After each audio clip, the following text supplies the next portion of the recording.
کیا آپ یقین کریں گے کہ مدینہ میں ایک ایسا نوجوان بھی تھا جسے نہ کوئی خوبصورت سمجھتا تھا، نہ مالدار، نہ کسی قبیلے کا سردار، یہاں تک کہ لوگ اپنی بیٹی کا رشتہ بھی اسے دینے سے انکار کر دیتے تھے۔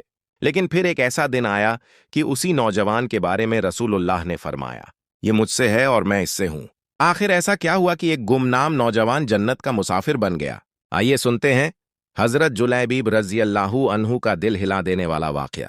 مدینہ منورہ میں ایک صحابی رہتے تھے جن کا نام حضرت جلیبیب رضی اللہ عنہ تھا۔ ان کا خاندان مشہور نہیں تھا، وہ مالدار بھی نہیں تھے، اور ظاہری شکل و صورت کے اعتبار سے بھی لوگ انہیں پسند نہیں کرتے تھے، لیکن ان کے پاس سب سے بڑی دولت تھی، اللہ اور اس کے رسول سے سچی محبت۔ ایک دن رسول اللہ نے ان سے فرمایا، اے جلیبیب، کیا تم شادی نہیں کرو گے؟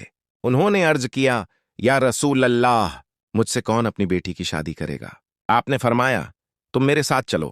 رسول اللہ ایک انصاری صحابی کے گھر گئے اور ان کی بیٹی کا رشتہ جلیبیب کے لیے مانگا۔ والد نے خوشی جتائی، لیکن والدہ نے انکار کر دیا۔ تبھی ان کی نیک اور ایمان والی بیٹی نے کہا، اگر یہ رشتہ رسول اللہ نے بھیجا ہے تو کیا آپ اسے ٹھکرائیں گے؟ اللہ کی قسم، میں رسول اللہ کے فیصلے پر راضی ہوں۔ یہ سن کر والدین راضی ہو گئے اور حضرت جلیبیب رضی اللہ عنہ کی شادی اس نیک خاتون سے ہو گئی۔ کچھ ہی دنوں بعد مسلمان جہاد کے لیے نکلے اور حضرت جلیبیب رضی اللہ عنہ بھی رسول اللہ کے ساتھ میدان جنگ میں پہنچے۔ جنگ ختم ہونے کے بعد رسول اللہ نے فرمایا، لیکن میں جلیبیب کو نہیں دیکھ رہا۔ تلاش کرنے پر وہ شہید حالت میں ملے۔ ان کے آس پاس دشمن کے کئی مقتول پڑے تھے۔ انہوں نے بہادری سے لڑتے ہوئے شہادت پائی تھی۔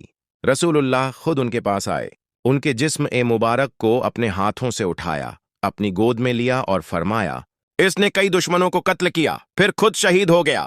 پھر آپ نے وہ تاریخی الفاظ فرمائے، یہ مجھ سے ہے اور میں اس سے ہوں۔ صحابہ کرام رضی اللہ عنہم فرماتے ہیں کہ رسول اللہ نے حضرت جلیبیب رضی اللہ عنہ کو اپنی مبارک باہوں میں اٹھا کر قبر تک پہنچایا۔ حضرت جلیبیب رضی اللہ عنہ کا یہ واقعہ ہمیں سکھاتا ہے کہ اللہ کے نزدیک انسان کی قدر اس کی دولت، خوبصورتی یا خاندان سے نہیں، بلکہ ایمان، اخلاص اور تقوی سے ہوتی ہے۔ اللہ تعالی ہمیں حضرت جلیبیب رضی اللہ عنہ جیسے اخلاص، عاجزی اور ثابت قدمی کی توفیق عطا فرمائے۔ آمین۔